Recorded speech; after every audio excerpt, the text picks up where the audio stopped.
Hailie Deegan is not actively looking to get back to NASCAR in 2025, and Busch has a new sponsor for the 2025 season. What's going on, guys? It's Daniel, and welcome back to our video. We got some NASCAR and other motorsport story discusser today on the channel. Let's go ahead and just jump straight into those really quickly. We're first going to take a look at a ton of paint schemes that have been revealed over the course of the last couple days. Let's go ahead and just jump straight into them. The first paint scheme we're taking a look at is Daniel Hemrick's 2025 South Point scheme that we'll see in 2 truck races in 2025.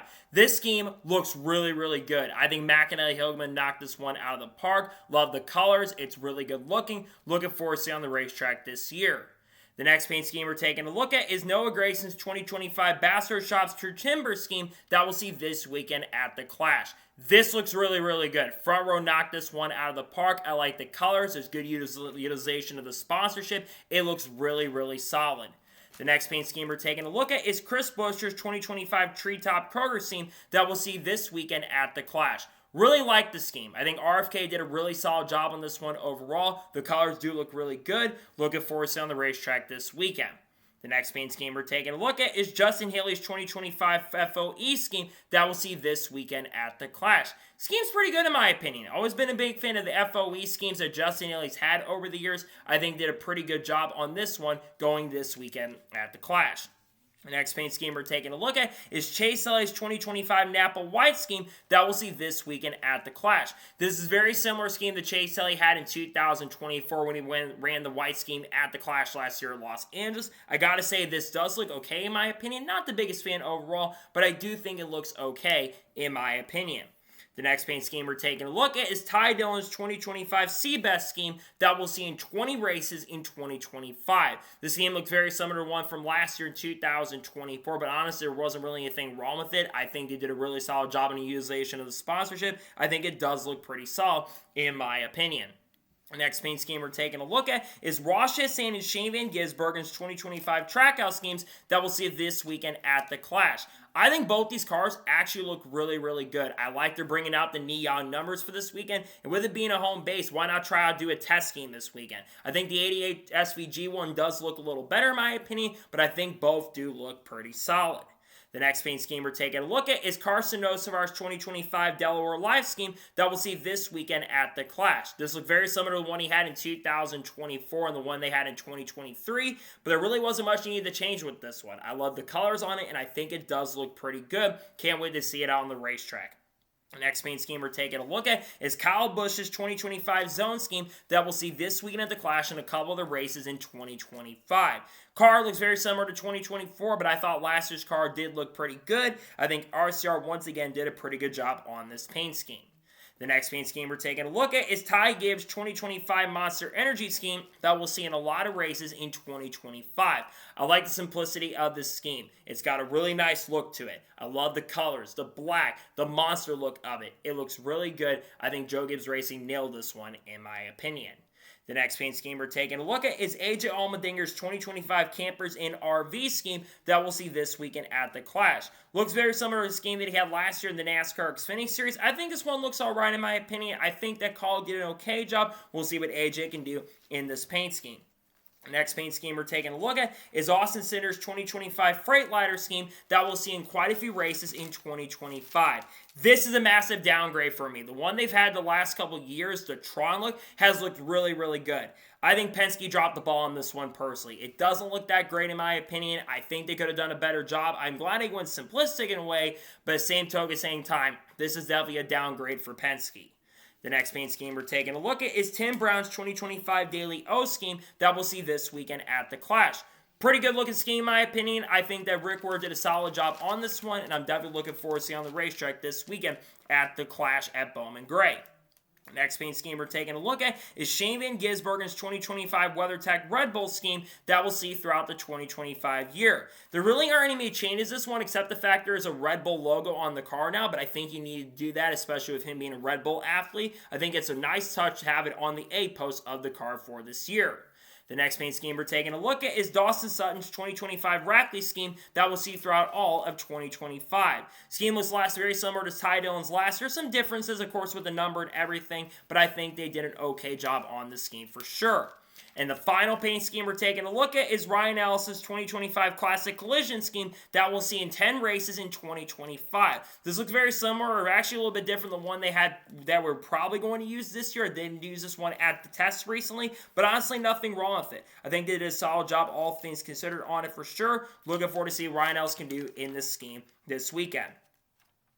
And now we're going ahead to jump on to the next story of today's episode as we're talking about the Clash purse money. As every time we have a NASCAR Cup, Xfinity Series, and Truck Series race, Bob Pockets puts out the purse money for the event. And according to Bob, for the Clash, it's $3,002,500. I believe that's a little more than they had it last year at LA, though I do think they might have went up a little bit over last year because of the fact they're not traveling as much. I think $3 million overall for the purse. A lot of that will go to the charter teams. Of course, there are a couple unchartered teams that are going to be running this weekend, but overall I think it's very solid purse money, all things considered. It'll be some good money for the winner, though the winner does not get all the money when they do the event here.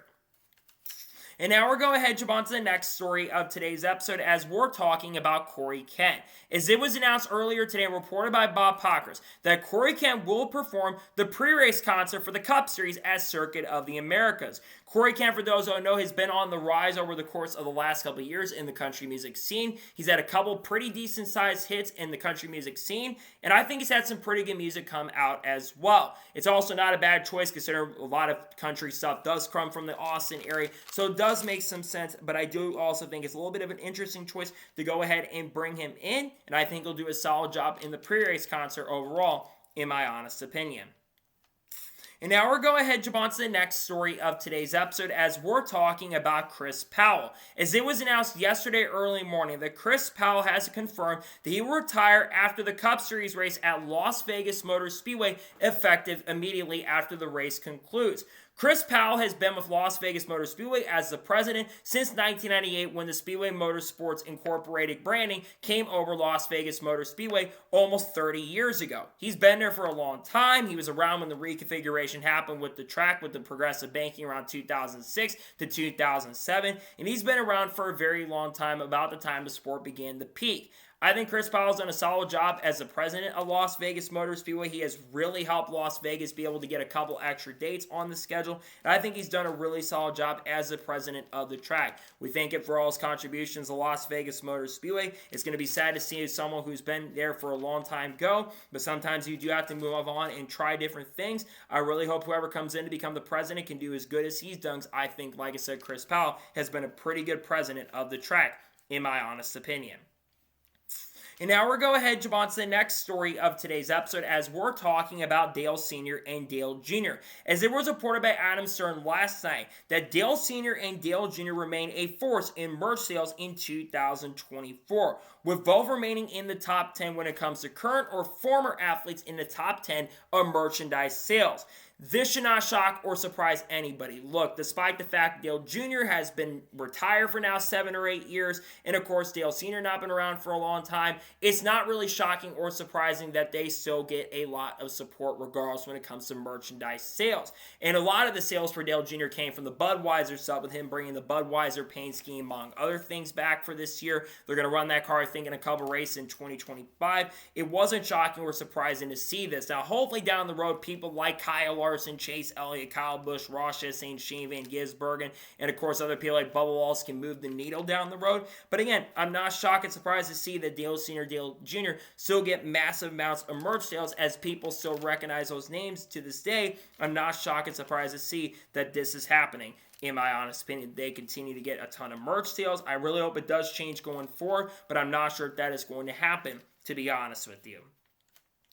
And now we're going ahead and jump on to the next story of today's episode as we're talking about Keith McGee. As it was announced earlier this evening that Keith McGee will once again return to the Raymond Brothers Racing organization in 2025, driving a number 2 truck. He currently has 2 races scheduled for 2025. That will be the second race at Atlanta Motor Speedway and then a race at Las Vegas Motor Speedway. I do, however, expect that Keith McGee will make more starts throughout the 2025 year. He could get behind the wheel of the number 22 truck at some point this year, and it could still end up being the number 22, but I'm leaning toward the number 2 being the truck to use, considering a lot of their part-time guys have been getting behind the wheel of that number 2 truck for this year, among those Cody Dennison and Tyler Tomasi. Look, Keith McGee, I don't really have much to say about him. I don't think Keith is that great of a driver personally. I don't think he's like the most talented driver in the world. So I really don't have much to say other than that. I hope he can do really good with Rayum this year and see the team improve. But I just don't trust the speed of Rayum, and I don't trust Keith McGee on the track. Every time I see that guy get behind the wheel, that truck just seems to be really far off the pace, and there just doesn't seem to be consistent speed with the team. I really hope they can step up to the plate and run a lot better going into this year, but I'm just not sure if it's going to happen. Again, I think Keith's going to struggle most of the year. Wouldn't surprise me or shock me if there's a lot of trucks that do show up if he ends up failing to qualify for one of those races, because I just don't trust the speed of Rayum, and I think it will be a little bit of struggle for the team going into the 2025 NASCAR Craftsman Truck Series year and season.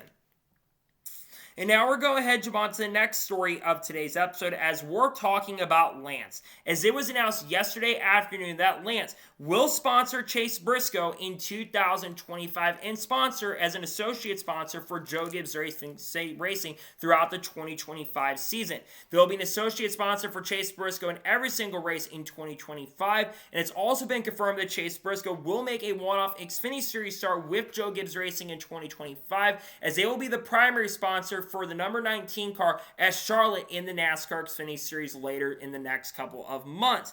Lance has been rumored. Obviously, Lance is part of the Campbell's brand, and the Campbell's brand, of course, has been following Chase Briscoe. Plus, if you take a look at the fire suit during production days, you probably saw the Lance logo on there, and that told me there was a very likely chance and possibility they were going to sponsor Chase Briscoe and maybe other drivers at Joe Gibbs Racing this year, though they were not spotted on Denny Hamlin's fire suit, Chris Bell's fire suit, or Ty Gibbs' fire suit, or any of the drivers in the Xfinity Series for that matter. But I think it's really cool to see that Lance, which has been a former sponsor in the sport, I think it's sponsored in the late 90s and early 2000s. They've been around the sport for quite a few years, but they haven't sponsored in recent years also. It's cool to see a new sponsor come in, part of a pretty massive and huge brand, with the Campbell's brand especially, so I do like seeing a new sponsor come in. And it's also cool that Chase Briscoe will get the opportunity to make a one-off start in the NASCAR Xfinity Series. I think he's got a great opportunity to win that race at Charlotte. We know Joe Gibbs Racing historically, they've been very good at Charlotte Motor Speedway. They've won a lot of races, and I think they'll have a really awesome chance and good opportunity to go to victory lane when we do go there later this year in May. So I'm excited to see what happens in regards to that, but pretty awesome and great to see that Chase Briscoe will have a new sponsor for 2025, and good to see that Lance will sponsor him in the 2025 NASCAR year. And now we're going ahead and jump on to the next story of today's episode as we're talking about McLaren. As it was reported by Adam Stern yesterday afternoon that McLaren wants to be in the World Endurance Championship in 2027 and IMSA in 2028, which could have effect on their IndyCar and Formula E programs in the not-so-distant future. Many people in the IndyCar paddock are speculating that how IndyCar ends up doing in 2025 and 2026 could play a major part in the future of McLaren staying around. Now, era McLaren has basically been taken control by McLaren over the course of the last couple years, and they've been fully taking over control. It would be really disappointing if McLaren did end up leaving. Now, I think there's also a really good chance and possibly that McLaren is going to stick around long term. But if they don't stay with IndyCar long term, that would be extremely disappointing. Era McLaren has had a lot of success. McLaren has won a lot of races in IndyCar over the years. Pat O'Ward picked up a couple wins throughout 2024, and they just brought in Christian Lundgaard for the year, and they've been able to also get the opportunity for Kyle Larson to run the Indianapolis 500 last year, and also got to do it in 2025 as well, or we'll get to do that in 2025. And I think that McLaren, they've been able to bring a lot of sponsorship in, and they've also got a massive following as well. If McLaren was to somehow leave IndyCar, like I said, it would be extremely disappointing. I really hope it doesn't end up happening, to be honest, because like I said, it would be a major and a disappointing loss for the sport as a whole if that ended up happening. But unfortunately, it seems like it is a potential possibility. And then at that point, that's a big team that's leaving, and there's also like rumors and futures of manufacturers in this series. It's unknown how long Honda's going to stay around in IndyCar long term. We know that Ford's also interested in going over the World Endurance Championship in IMSA, as basically IMSA and sports car racing is growing in the United States and other brands, while meanwhile you have issues in other forms of racing currently at the moment and manufacturers that could be leaving their respective series and teams as well. We'll see what happens down the road. I think there definitely is a chance possibility that McLaren is not going to go anywhere, but if they leave, it would be a massive loss for IndyCar, in my honest opinion. And now we're going to head on to the next story of today's episode as we're talking about ThorSport Racing. As it was reported by Bob Pockrass yesterday morning that they have revealed some crew chief changes over at ThorSport Racing for the 2025 season. Ben Rhodes, once again, will have Rich Lucis behind the pit box in 2025. Matt Crafton's crew chief is going to be Josh Hankish, who I believe was a crew chief of the number 66 truck part-time in 2024 and was also an engineer for the program in 2024 as well. And Jake Garcia will have Jared Prince, who was a crew chief for Matt Crafton throughout all of 2025. Beginning with Ben Rhodes and Rich Lucis, they've been broken up the last couple of years. They usually start working together at the beginning of the year, and then ThorSport Racing, because of struggles of one of their drivers, they end up changing up the crew chief lineup, and then they kind of move their crew chiefs around over there. I think that Ben Workham and Rich, though, this could be a really strong pairing going into 2025. No disrespect to Matt Noyce. Matt Noyce is a solid crew chief, in my opinion, but I think having Rich Lucis and Ben work together, they work together very well historically, and it's the most logical move you can make with those two guys. Jake Garcia getting Jared Prince, pretty good move in my opinion. Jared Prince is a solid crew chief, and I feel like that Jake Garcia is someone who's really going to have to step up to the plate in 2025. Jake Garcia did not have a good year in 2024. He really, really struggled. He didn't do much better than Hailie Deegan did behind the wheel of that truck this past year, and just was no pace and speed, and he basically had the same amount of top 10s and just didn't really run that good last year. And I really hope that with these crew chief changes that are going to be coming, I really hope it can mean that ThorSport Racing can get a lot better. We'll just have to wait and see if it truly end up getting better for the 2025 year. We'll see what ThorSport Racing truly ends up doing, and we'll see how they can end up performing in the 2025 year as a crew chief move has been officially made for 2025.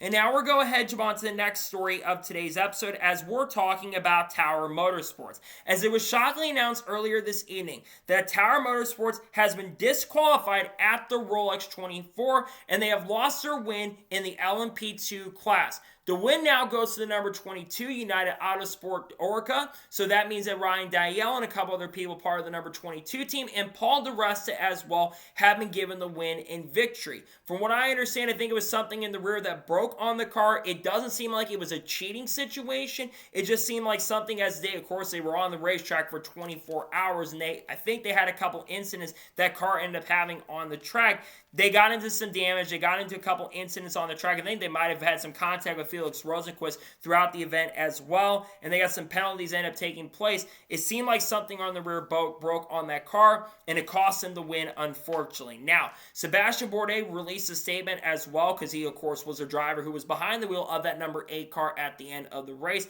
And he was completely devastated by the situation. He was seemed like he was very pissed off at IMSA and didn't really understand the reasoning. They told him that there was a situation going on with the rear of the car, and it seemed like what he said, IMSA did not listen, which I think that's really unfortunate for Tower, and I feel bad for them in this situation. I understand rules are rules and all that stuff, but man, it's disappointing to see because I don't think that they were cheating, and it seems like people in the industry of IMSA and who cover the sport are saying they didn't cheat. It was something that broke in the car. Again, rules are rules and all that stuff, but it's a massive loss for Tower. And to be fair, we have seen technical issues. We saw, of course, last year, a couple years ago, Meyershank Racing, they got hit with a penalty, but they didn't get their win stripped. They lost a lot of points, but they didn't get their win stripped. So it's really weird to me that a team overall doesn't get their win stripped a couple years ago, but a team like Tower Motorsports, who's been working hard to make their program better, they have to get their win strip. It's disappointing to see this news, all things considered. I do feel bad for Tower Motorsport. Again, I understand rules are rules, but it's disappointing sometimes to see that rules have to be rules, especially in situations like this. They really do feel bad for Tower Motorsports in this situation, and I feel bad for the organization as a whole. And now we're going to head on to the next story of today's episode as we're talking about some spotter changes for the 2025 season. Earlier today, Bob Pockrass released a diagram showing a lot of the spotter changes that are taking place for 2025. A lot of them are pretty much the same for 2025, but there are a couple of notable changes that you probably are going to notice for 2025. First, Joe Campbell, who was Chase Briscoe's spotter in 2024 Stewart-Haas Racing, he'll be working with Riley Herbst in the 2025 season. While Will Rogers will be taking the place of Rick Corelli in 2025 and will work with Erik Jones in the 2025 year. Beginning with Joe Campbell, Riley Herbst. Interesting pairing. I think, if I'm not mistaken, Joe Campbell worked with Riley Herbst in the NASCAR Xfinity Series. So if that's the case, it's not really shocking and surprising. I think they worked together very, very well in 2024 in Xfinity competition, especially near the end of the year when you go back to that race at Phoenix. They were very fast and really, really strong. So I do think that this could be a really strong pairing this year. As for Will Rogers, I think he's done some spotting in the Xfinity Series and the Truck Series. I don't know how much experience as a spotter he has in Cup, but he's got a lot of road course experience, which I think will really help Erik Jones at the road courses. And overall, I do think that these two could gel very well together in 2025. I think there needs to be a new, fresh start for the team because they really struggled in 2024. It was just a bad year for Legacy Motor Club as a whole. Hopefully, we can see a little bit of improvement in performance going down the road for this team and both these people this year. Drew Herring's going to work with Chase Briscoe this year, so the 19 team, the only thing that changed is a driver for the year. I did see that Michael McDowell's bringing Michael Fisher over to spot for him at Spire Motorsports. Noah Gragson does have a new spotter for the year, as his former spotter is working with another driver, that being Eddie DeHaan, who is going to work, I think, with, if I'm not mistaken, the number 7 car for Justin Hailie this year. There's been some other changes that have taken place, but these are some of the notable spotter changes that are happening for the 2025 year. And now we're going to jump on to the next story of today's episode as we're talking about Spire Motorsports. As it was announced earlier today, the Spire Motorsports have revealed a couple interesting drivers that will be behind the wheel of their trucks in 2025 at Daytona International Speedway. So Michael McDowell will drive the 07 truck for Spire Motorsports at Daytona International Speedway, while Justin Haley will drive the number 7 truck for Spire Motorsports at Daytona. 2 of the 3 full-time NASCAR Cup drivers will get behind the wheel of these trucks at least part-time in 2025.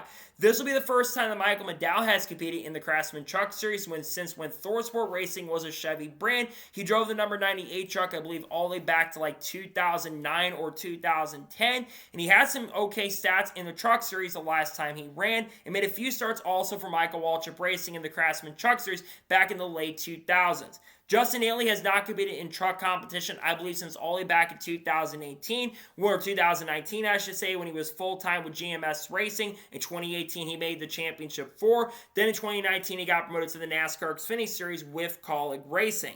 I think having 2 drivers who are really good at super speedways, that is going to be huge, considering they're going to have 2 young drivers in Roger Krupp and Andres Perez-Delora getting behind the wheel of those trucks full-time in 2025. So you need those veteran drivers to be behind the wheel. It would not shock me and surprise me if Justin Haley or Michael McDowell ends up picking up the victory at Daytona next month. I think they're both going to be very, very competitive, and I think these are going to be 2 guys to watch out for going into the event in 2025. As for the rest of drivers behind the wheel, Sammy Smith, I do expect to drive the car truck at some point in a couple races this year. Kyle Busch, we know historically ends up running 5 Truck Series races every single year. I do think he'll get behind the wheel of the 7 truck, and that could get announced any day now at this point. Carson Osbar's name is mentioned as a pretty big possibility to get behind the wheel of the number 7 or 07. Brendan Bunner being Queen, I do think he's a name to watch out for. We already know that Corey Day is going to be driving the 7 truck for around 8 or 9 races in 2025. So we'll see what other drivers get behind the wheel of these trucks for the 2025 year in season, but I do think it's good to see that Spire has got some guys in the Cup Series coming down, and I think they will be very competitive and definitely pretty fast for sure. We get to Daytona in about a month or so. We'll see if a Spire truck does end up truly winning when we get to Daytona later this year. We'll see how things end up going. And now we're going to jump on to the next story of today's episode as we're talking about Kyle Sieg. As it was officially confirmed yesterday morning that Kyle Sieg will be back with RSS Racing in 2025, driving a number 28 car once again. We already knew that Ryan Sieg, his older brother, will be back in the number 39 for the 2025 season. We kind of already discussed this a little bit on the channel, but it had not been officially confirmed at the time. Now we know it's officially confirmed that Kyle Sieg is going to be back with the program. Now look, Kyle Sieg, I think he is a talented driver. However, last year in 2024 was a complete disaster for the number 28 team, to the point where they had to switch out the numbers going into 2025, where they had to move Ryan Sieg in for the final 8 or 9 races because of the owner's points situation, and Kyle got put out to the 39 car because the 39 car wasn't going to have issues in making the races, and we saw the 28 car really take a major step forward. I think that Kyle Sieg does have potential to run really good this year because there are only going to be 3 cars at RSS Racing, and the third number 29 car is going to be a part-time entry. We'll get to that in just a minute. Realistically, I do think Kyle Sieg is going to be running near the back of the pack a lot of the year if the performance doesn't improve. I think there's definitely going to be some top 20s this year from that number 28 car this season. I just don't trust the program enough to where I do feel confident that Kyle Sieg is going to be a major factor to make the playoffs. I think the goal should be top 20 in the points for the team for both of the cars that are full-time. I just don't know if that is truly going to happen this year. So we'll see what he does end up doing with the RSS Racing organization in 2025. As for the number 29 car, like I mentioned, it will be only a part-time entry in 2025. It sounds very likely that maybe some Cup guys could get behind the wheel. Maybe a Noah Gragson, perhaps. Maybe a Zane Smith gets behind the wheel. Maybe if Eric Almirola doesn't go back to Joe Gibbs Racing, maybe he goes to this team for the year on a part-time basis. That could be a certain possibility. But I think it's going to be interesting because they're going to need someone with funding to get behind the wheel. So we'll see who ends up getting behind the wheel outside of that. The 38 car obviously will not be coming back. That switch over to Viking Motorsports, which will be the 99 team for the year. I think it's certainly interesting nonetheless and pretty cool to see that Kyle Sieg will be back with the program. Hope we can do a really solid job with RSS Racing in 2025. Hopefully this team can take some major steps forward going into the 2025 year and season. And now we're going ahead and jump on to the next story of today's episode as we're talking about Rodney Childers. Now, earlier today was Spire Motorsports Media Day where a lot of big-name reporters were out there, and Kimmy Kuhn was the host of the Media Day there. And Rodney Childers was there as, of course, he has joined Spire Motorsports for the 2025 season to be the crew chief for Justin Haley. Now, Rodney Childers asked questions surrounding how is it working at Spire Motorsports and how are things going over at Spire Motorsports currently at the moment. Well, Rodney Childers basically said he is really excited to be over at Spire Motorsports, and he's extremely optimistic about Spire Motorsports' future, and he actually feels like the Spire Motorsports is very similar to when Stuart Haas Racing was starting up, when that team was up there, and when he got to the team in 2014. He feels like there's a lot of potential over Spire Motorsports for 2025, and he feels like this team has a lot of potential to really grow going into the 2025 year. Spire Motorsports making a ton of moves this offseason. They brought Justin Haley here on a full-time basis for 2025. They've got Michael McDowell driving the 71 car for the season, replacing Zane Smith, who's going back over to front row for the year. And you got Carson Osbar, who really is going to improve.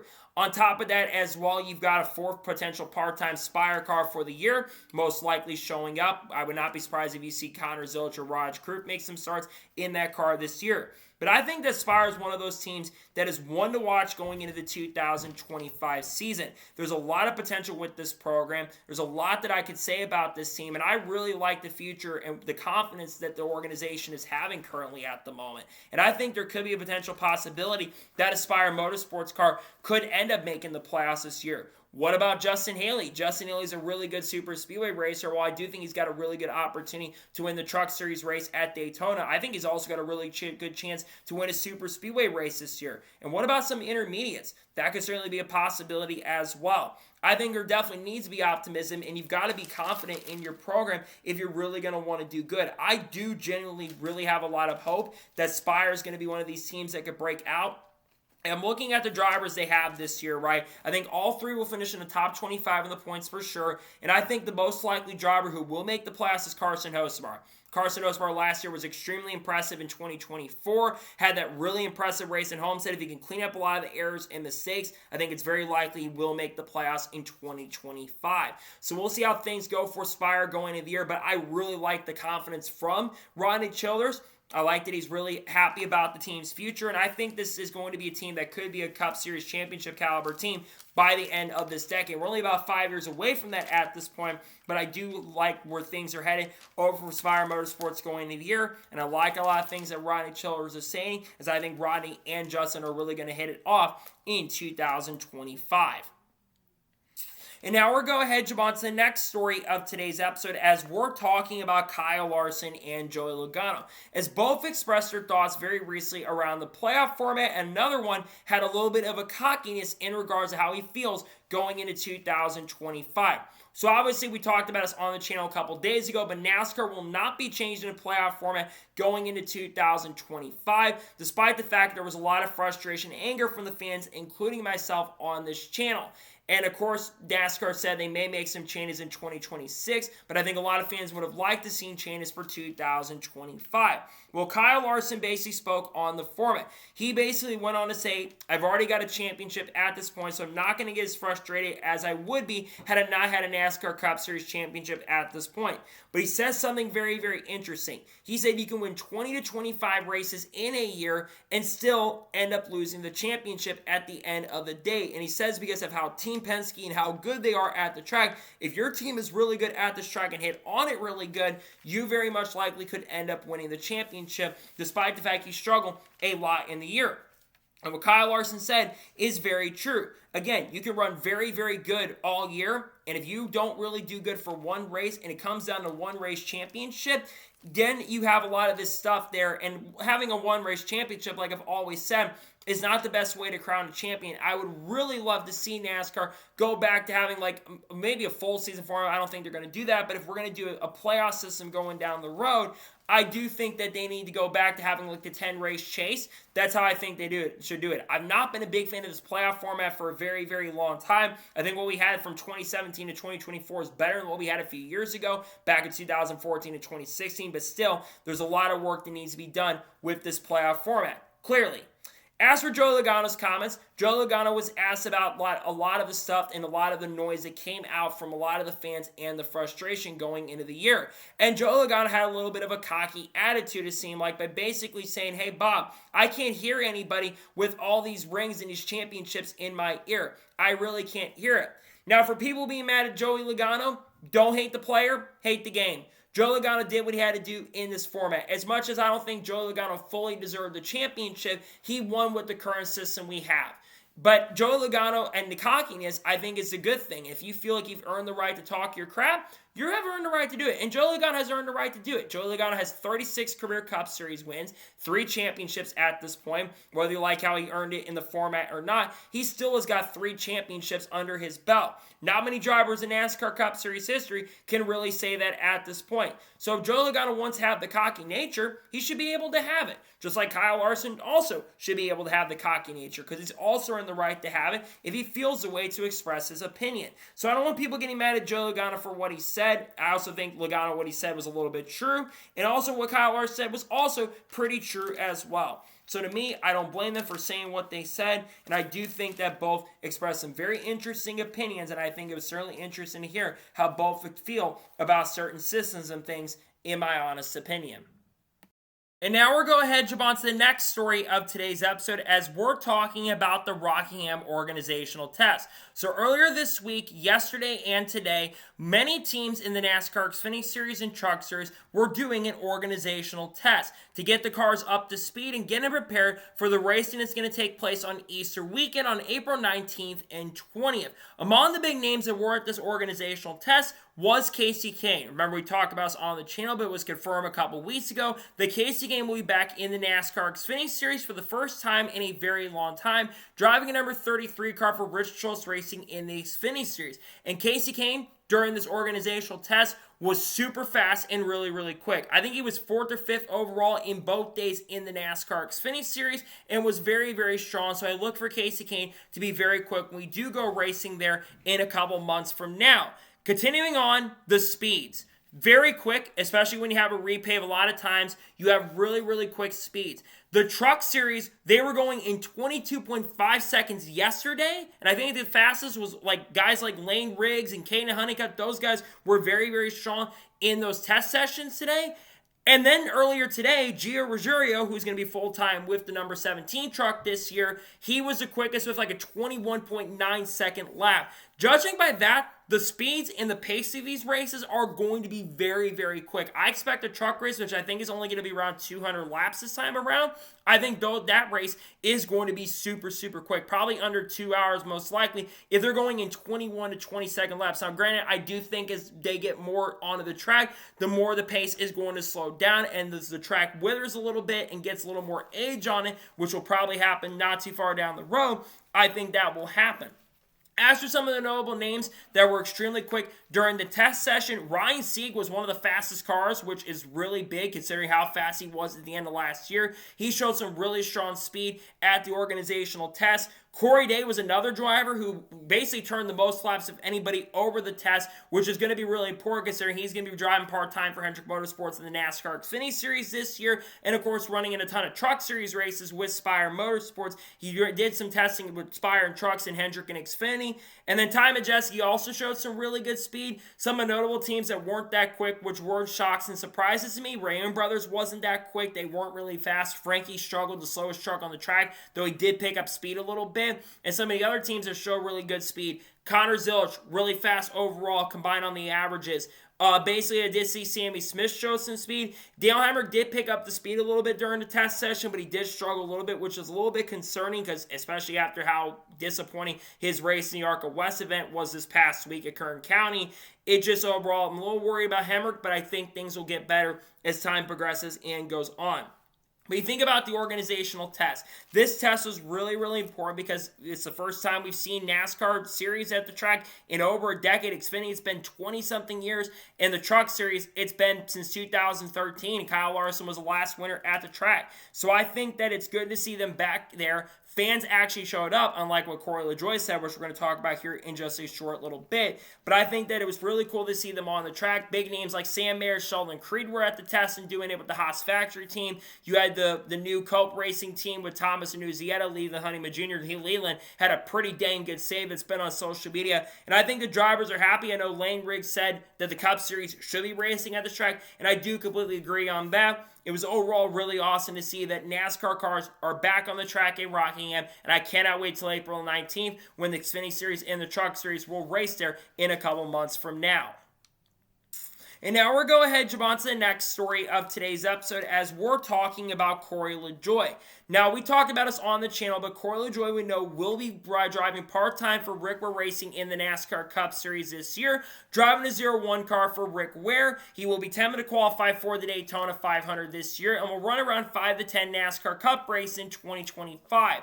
In addition to that, he will, of course, be working with Prime in 2025 as an analyst for the pre-race show along with Daniel Trotta, who will be a host for Prime, and he will also continue focusing on stacking pennies as well. Now, Bob Pockrass actually interviewed Corey LaJoie during the media days, and Bob Pockrass asked him about making the decision to, instead of maybe going down to a lower series and running full-time but having a chance to be competitive, just deciding to go ahead and run part-time and focus on Sundays.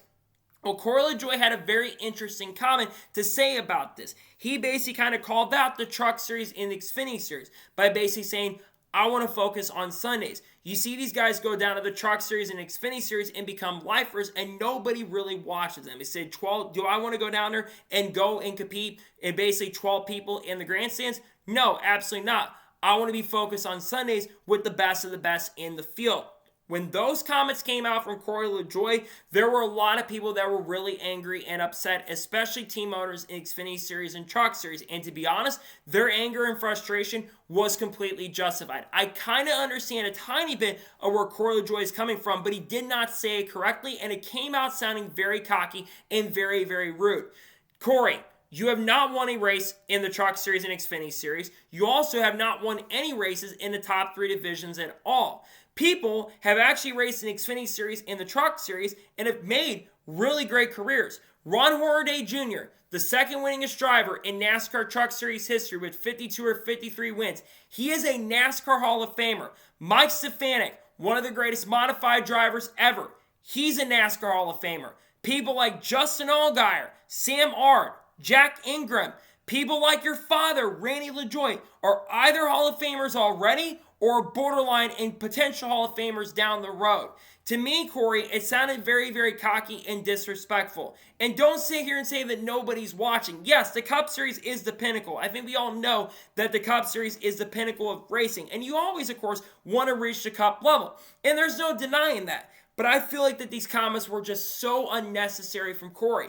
And Corey LaJoie should not be talking like this. Again, this guy didn't have a full-time ride. And from what we understand, he had an opportunity to go full-time in the Craftsman Truck Series with McAnally Hilgeman Racing and the number 19 truck. Eventually, Daniel Hemrick took that seat. I think if I'm a driver who wants to rebuild my career, I would rather take the chance to go somewhere where I can compete and win and go out there and do what I'm supposed to do, which is win a race, instead of racing for a mediocre team that's going to be in the back of the pack and just focusing only on a few races.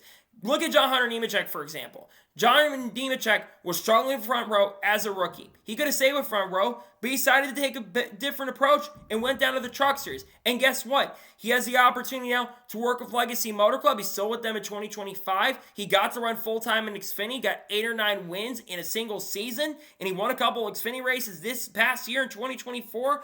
I would have taken the chance and opportunity to go down and race if I want to get a lot better. Look at Josh Berry, for example, too. He grinded out in late models for years, and got the opportunity to go and race in Xfinity, won a bunch of races there, and got to go to Cup in 2024. Sometimes you have to take a little bit of a back step and realize when you're saying things, Corey, because you lose respect from people in the industry and people in the garage. And people are frustrated with some of the things you say, dude. You're a talented driver, but your mouth and you opening it up and saying what you said really pissed off a lot of fans and pissed off a lot of people who work really hard. And there's a lot of people that have been throwing jabs at you. Josh Rayoum, Tommy Joe Martin's prime example. And I looked at the grandstands for Rockingham during a test. Seemed like there's more than 12 to 15 people to me at the test session. So don't insult the lower series. Not to mention Xfinity Series and Truck Series a lot of times put on a better racing product than the Cup Series does. Except maybe on intermediates, but Xfinity Series usually puts on a fantastic product. So I feel like what Corey was trying to say is, I get that the Cup Series is pinnacle, and you want to race on Sundays, and your partners probably wanted you to race on Sundays, but if I had the chance and opportunity to run in the lower series, I probably would do that. I just was not a big fan of those comments, and I think it was kind of a little bit disrespectful to say what he said, in my opinion. And now we're going to go ahead and jump on to the next major story in today's episode, as we're talking about Kyle Busch. As it was announced yesterday that Kyle Busch has picked up some new sponsors for the 2025 season.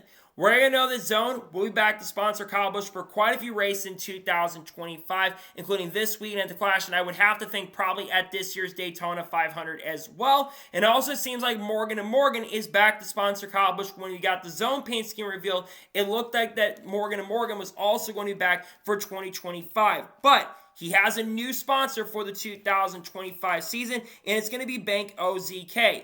Bank OZK has signed a multi-year partnership with Richard Childress Racing, and they will sponsor Kyle Busch first at Homestead Miami Speedway, and they will reveal the rest of the schedule at a later date of what races they will exactly be sponsoring Kyle Busch in 2025.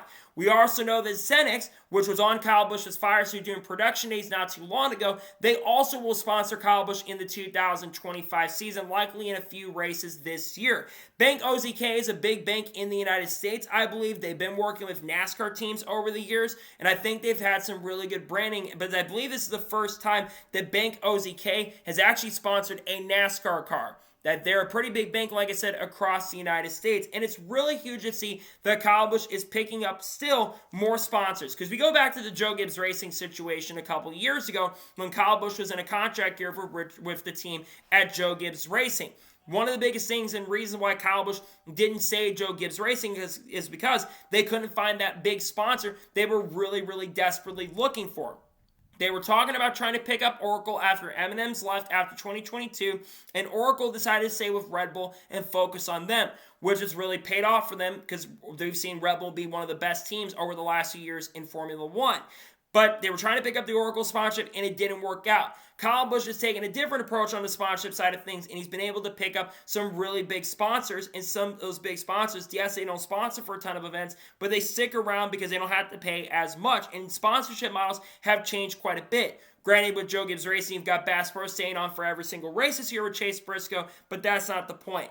Anyways, it's great to see that Kyle Busch does have a new sponsor, which leads to the other talking point around Kyle Busch. And we're going to be talking about this a lot on this channel throughout 2025. And that is going to be his future. Sponsors coming in and working with Kyle tells me that Kyle Busch still has a lot of value. But Kyle Busch going into the 2025 year, he is in a contract year in season with Richard Childress Racing. And there were a lot of questions in 2024 about Kyle Busch potentially leaving the organization at the end of that year and going maybe to the 48 car for Hendrick Motorsports at one point. Going over to a Spire car for the year. There was talk he might go to the number 7 car and replace Corey LaJoie earlier in the year. There was even rumors going around about him going to 2311 Racing chasing a potential third or fourth car for the year. Inevitably, he signed that one-year extension with Richard Childress Racing. So that's the big question going around. And that's a big question too. Will Kyle Busch stay with RCR in 2026? Honestly, I don't know at this point because he is the biggest free agent currently at the moment.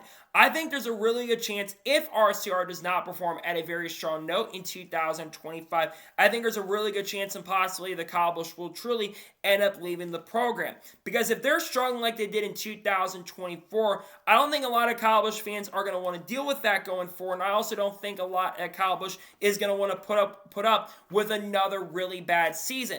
And look, Kyle Busch can still wheel it. There were a lot of races late in 2024 where Kyle Busch showed a lot of pace and speed. I go back to that Kansas race where he was leading, had one of the strongest cars in the field, made a little bit of a mistake and spun himself out and got a little bit of damage. I go back to the Brickyard where he got involved in that crashing incident where he made a mistake in a few laps to go and messed his wrist up. But even for someone who's almost 40 years old at this point, Kyle Busch absolutely still has it. And I think any team would love to have Kyle Busch going forward down the road behind the wheel of the car. So I think the big question is, if Kyle doesn't stay with RCR after this year, where does he go? Hendrick's going to be one thing that people are going to talk about, but I think Alex Bowman deserves to stay behind the wheel of the number 48 car through 2026. I know contracts can easily be broken, but I think Alex Bowman has earned the right to stay at Hendrick Motorsports. So that one, unfortunately for me, is off the table.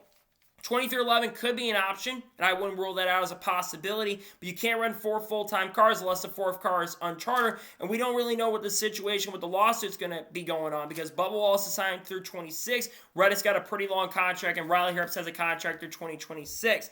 The big one for me is Joe Gibbs Racing. That's the one that I think is very likely possibility for him to end up going back to, because I could see Kyle Busch going back to Joe Gibbs Racing in 2026. Denny Hamlin, I believe, is in a contract year with JGR unless things have changed, and Denny Hamlin will be 45 years old at the end of the year. And especially with the lawsuit going on currently at the moment right now, he's going to be really focused on that and going to court among other things. Plus, he's got a lot of things and distractions happening with changes in the team, with him having a new crew chief for the year, though Chris Gabehart will still be working with the competition side of things. I think that's going to be one thing to watch out for in the Joe Gibbs side. Plus, I don't think there's any driver that is coming up right now in the Toyota pipeline outside of Brent Cruz that I really feel like is ready at this point. I don't even think Brent Cruz is ready at this point to go cup racing because he can't be doing it anyways because he's not 18 years old until 2026. So I think that's going to be one thing to kind of watch out for in the Kyle Busch sweepstakes. It's good, though, that Kyle Busch does have a new sponsor for 2025, but I think the big thing we'll be watching out for in regards to Kyle Busch is if he does decide to stick around with the RCR program or if he does end up leaving the team at the end of the year. And now we're going ahead and jump on to the final major story of today's episode as we're talking about Hailie Deegan. Now, yesterday during Indy NXT Media Days, Hailie Deegan was asked some questions in regards to going to Indy NXT in 2025 and also about her future in NASCAR a little bit. And she did, of course, last week we talked about this on the channel where she did say that her aspirations to race in NASCAR are not completely out the window down the road, but she's going to need a pretty big paycheck if she's going to want to come back. And Jenna Fryer from the Associated Press asked her the same question once again around that in an article that she released at the Associated Press.